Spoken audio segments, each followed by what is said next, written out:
समय मत गवाओ, सोने में और मोबाइल में समय मत गवाओ, प्रेम रेम के चक्कर में जिंदगी बर्बाद मत करो। बार बार मौका नहीं मिलना। रातों भर जाग जाग करके पिता तुम्हारे लिए पैसा इकट्ठा करता है, तुम्हें पढ़ाने भेजता, तुम इंदौर में पढ़ने आते हो और यहाँ तुम नाइट कल्चर के चक्कर में जगह जगह खड़े होकर के गुलछल्ले उड़ाते हो। हमारी प्रार्थना, मौका बार बार नहीं मिलता है, तुम ऐसी मेहनत करो, ऐसी मेहनत करो बेटा कि तुम्हारा पिता किसी कोने में खड़ा हो जाए तो लोग सीना तान के कहे कि ये फलाने का बाप खड़ा हुआ है। जागो, समय बार बार नहीं मिलता है। आज खो दोगे ऐसे ही पछताते रहोगे। हमने खोया नहीं, आज भी हम मेहनत करते 18 घंटे तक। ये जो टीवी पे तुम देख रहे ये हमारा पुराना मकान है, आज भी है। टीवी की स्क्रीन पर देखो, ये इतना ही मकान था, खप्पर छवे थे, इसी में माताजी पिताजी हम 5 लोग रहते थे। खटिया नहीं थी, नीचे जमीन में सोया करते थे। आज तो थोड़ा ठीक ही हो गया, इसी में हमने अपना जीवन जिया। नहाने का तो कोई जगह ही नहीं थी, कुआं पे रोज नहाने जाते थे भैया। पर भगवान सबका मालिक है, भगवान के यहाँ देर है अंधेर नहीं है। जैसी हमारी बिगड़ी हनुमान जी ने बनाई, आज जितने भी लोग कथा सुनने आए हैं, सुदामा चरित्र सुन रहे हैं, जो जहां जहां बैठे हैं, हम अपने हनुमान जी के चरणों में प्रार्थना करते हैं, जाओ तुम्हारी भी बिगड़ी बालाजी बना दे। ये हमारी माता जी टीवी पे दिख रही हैं, इन्होंने हमें बहुत शिक्षा दी। आज भी हमारी माता जी पैदल चलती हैं, बहुत सीधी हैं, साधारण है, आज भी हमको रोज समझाती हैं। इन्होंने ही हमको सिखाया, बेटा किसी भी परिस्थिति में तुम मुस्कुराना नहीं छोड़ना है। तुम जाते हैं लाखों रिश्ते, जब पैसा पास होता है टूट जाता है वो रिश्ता गरीबी में जो सबसे खास होता है। गरीबी में कोई किसी का नहीं होता, अमीरी में तो हजारों नाते जुड़ जाते, रिश्तेदार भी 50 मिल जाते, दूर दूर के रिश्तेदार अपना बना लेते, गले लगाते। पर जब गरीबी होती है, जब घर पर कुछ भी ना हो, पहनने के कपड़े भी ना हो, तब परिवार के लोग भी कार्ड नहीं देते हैं कि कहीं ये आ ना जाए और हमारी समाज में बेइज्जती ना हो जाए। भैया लोग अमीरों के घर जाते हैं, निमंत्रण कार्ड भी अमीरों के स्वीकार होते हैं, महंगे महंगे गिफ्ट अमीरों के बेटा बेटियों को दिए जाते हैं। गरीब की बेटी और बेटा की शादी में भी लोग जाना पसंद नहीं करते। जमाना बड़ा उल्टा है। आज भी भारत में लाखों लोग भूखे सोते हैं, गरीब का कोई नहीं होता, अमीरों के तो हजार होते हैं, गरीब के लिए तो कोई पूछता भी नहीं। भैया आगे भी नहीं बैठाते, खड़ा भी नहीं होने देते। कोई अमीर आ जाए तो तुरंत यही सिक्योरिटी वाले, यही कोई नेता अभिनेता आ जाए, तुरंत उनको वीआईपी करके आगे बैठा देंगे, सुरक्षा कर देंगे। दीनहीन कोई दिन भर से धूप में खड़ा रहे, पैदल चलकर आए कि हम बागेश्वर धाम की कथा में जा रहे हैं, भैया उसको पंडाल में तक बैठने को नहीं मिलता है।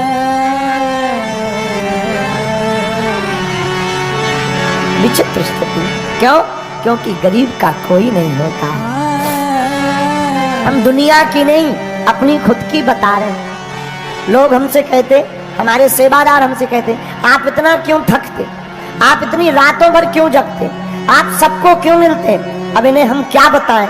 हमें पता है कि जब हमने अपनी जिंदगी में गरीबी भोगी तब कोई साथ नहीं देता था, और हमारे पास लोग आशा लेकर आते हैं और हम उन्हें भभूति भी ना दे पाए, उन बेचारों के दिल पर क्या गुजरी।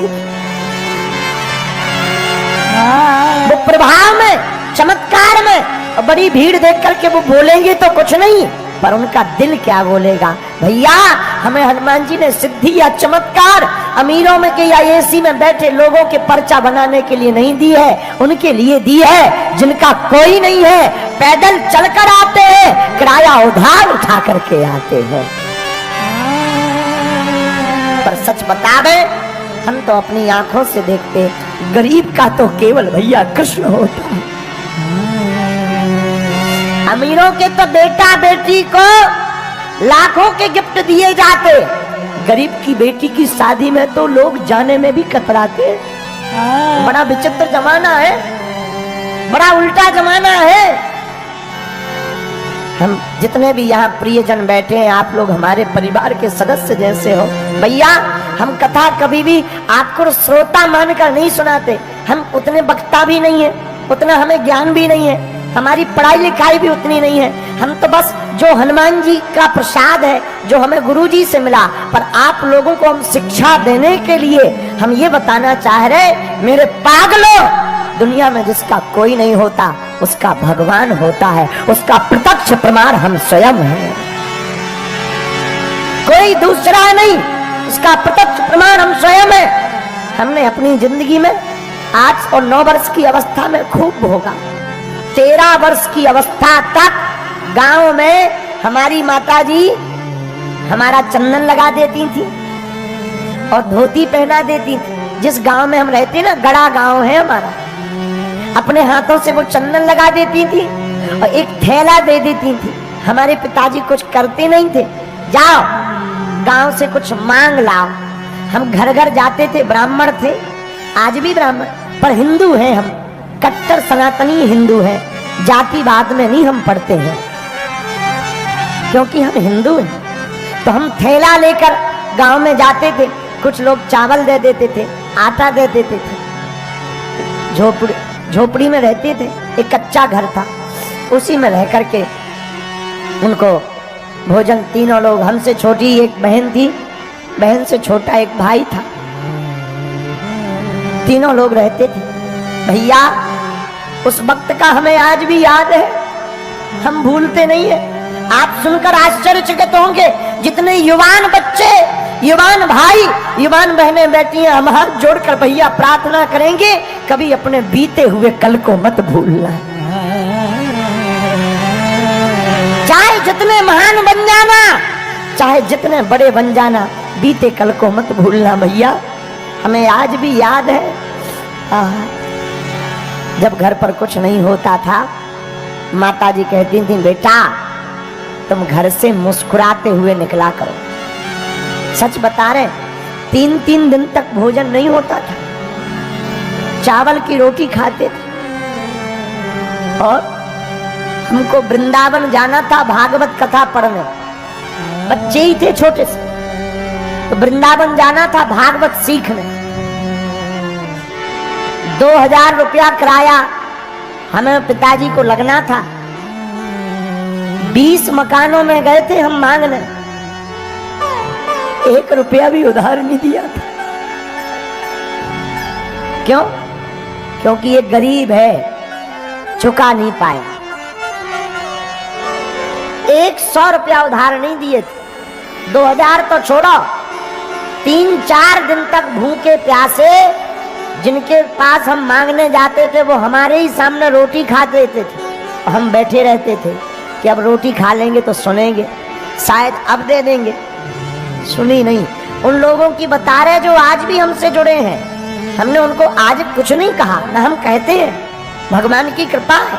लेकिन भैया वृंदावन के लिए भी 2-2 हजार रुपया नहीं दिया। क्यों? क्योंकि गरीब है। इस देश में कर्जा भी अमीरों को मिलता है, गरीबों को नहीं मिलता। कर्ज भी अमीरों को दिया जाता है।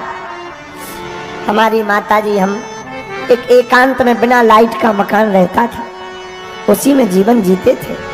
पर भैया हमारी माताजी ने एक शिक्षा दी थी, और आज हम व्यास पीठ से चिल्ला करके तुमको भी वो शिक्षा बताना चाह रहे। भैया हमारी माँ ने कहा था, बेटा भगवान के घर देर है लेकिन अंधेर नहीं।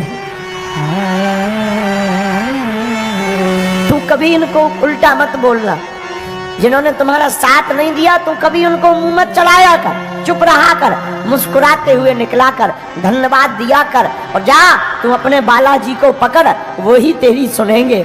गुरु के चरण पकड़े, बालाजी के चरण पकड़े भैया, उन्होंने आज हमें बोलने लायक बना दिया। हम हाथ जोड़कर प्रार्थना करना चाहते आप लोगों से, भैया गरीबों का कोई नहीं होता, लेकिन तुम परमात्मा के चरण पकड़ लो, एकदम तुम्हारी जिंदगी में भी चार चांद ना लग जाए तो कहना, एक दिन तुम्हारा जीवन भी अद्भुत ना हो जाए तो कहना, पर उनके चरण पकड़े रहना, उन्हें छोड़ना नहीं। और जितने अमीर यहाँ बैठे, हमने अपनी बहन की शादी में भोगा, हमने भोजन में भोगा। भैया हमारे जीवन में जब भी 2 रुपया चढ़ता है, हम इन सेवादारों को तो नहीं लगता, लेकिन हमारे पास जब भी 2 रुपया या 50 रुपया कोई चढ़ा जाता, हम सुरक्षित रख लेते। क्यों? कम से कम एक व्यक्ति का भंडारा बागेश्वर धाम पर हो जाएगा। लोगों को लगता है हमारा हवा बना दिया, अरे बाबा तो बड़ा है, बड़ा नाम है, बड़े बड़े मुख्यमंत्री चेला हैं, बड़ी बड़ी चीजें हैं। भैया हम आज भी वही हैं, कथा से हमें दक्षिणा मिलती है, इसमें कोई संदेह नहीं, लेकिन हमने अपनी बहन के विवाह में जो ठोकर खाई थी, हम बाहर खड़े थे, छोटा सा मकान था, जब बहन की शादी हुई तो नाम लिखने वाला जो पहले दीवार पे लेखन होता था, शुभ लाभ लिखते थे, कन्या का नाम और वर का नाम लिखते थे, उसने 250 रुपया मंगाए थे। और जब हमारे पास 250 रुपया नहीं थे, तब हमने कपड़ों में डालने वाली नील खरीदी 7 रुपया की, उसको घोलकर लकड़ी का कूचे का ब्रुश बनाकर और गांव के एक व्यक्ति से लिखवाया। हम सामने खड़े थे, उसी दिन हमने प्रण लिया था कि जिस प्रकार हमने अपनी बहन के लिए, विवाह के लिए दर दर ठोकरें खाई, कभी भगवान हमको सामर्थ्यवान बनाएगा तो हमारी तरह अब किसी भाई को रोना नहीं पड़ेगा।